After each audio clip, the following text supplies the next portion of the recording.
যখন খাটের মধ্যে কবরস্থানের দিকে নেয়, কসম আল্লাহর নবী সাল্লাল্লাহু আলাইহি সাল্লাম বলেন, নাফরমান পাপীর লাশ যখন কেউ কাঁধে তুলে খাটের মধ্যে করে কবরস্থানের দিকে রওনা দেয়, আল্লাহর কসম নবী বলছে সে চিৎকার দেয় আর বলে, ইয়া ওয়াইলাহা আইনা তাযহাবুন, হায় আমার মন্দ কপাল, তোমরা আমারে কই নিয়ে যাচ্ছ, কেন ওইদিকে নিয়ে যাচ্ছ? রাসূলুল্লাহ সাল্লাল্লাহু আলাইহি ওয়াসাল্লাম বলেন, ওই নাফরমানের চিৎকার আল্লাহর সমস্ত মাখলুকাত, শুধু মানুষ এবং জিন ব্যতীত বাকিরা সবাই শুনতে পায়।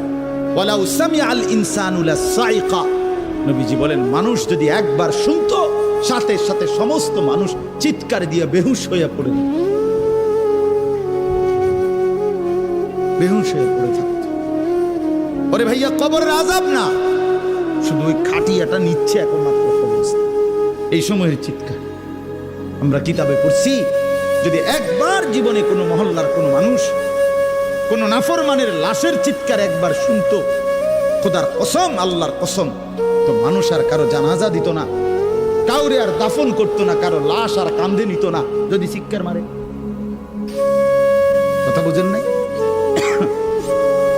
তো মানুষের লাশ পড়ে থাকতো, পচে গলে যেত।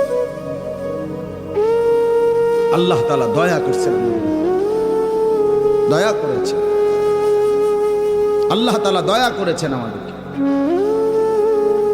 এজন্য আপনাদের কাছে বলি, আমি সহ আপনারা সবাই আমরা এই কথা ভাবতে শিখি যে আখিরাত নিশ্চিত।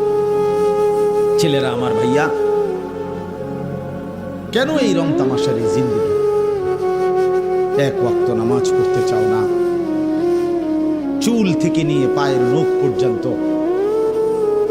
রাসূলুল্লাহ সাল্লাল্লাহু আলাইহি ওয়াসাল্লামের কোনো নমুনা নাই, সাহাবায়ে কেরামের কোনো নমুনা নাই, কোরআনুল কারীমের একটি শব্দের সাথে তোমার কোনো সম্পর্ক নাই, নবী সাল্লাল্লাহু আলাইহি ওয়াসাল্লামের 23 বছরের জিন্দেগির সাথে তোমার কোনো সম্পর্ক নাই। এ কেমন জিন্দেগি ভাইয়া? এ কেমন জিন্দেগি?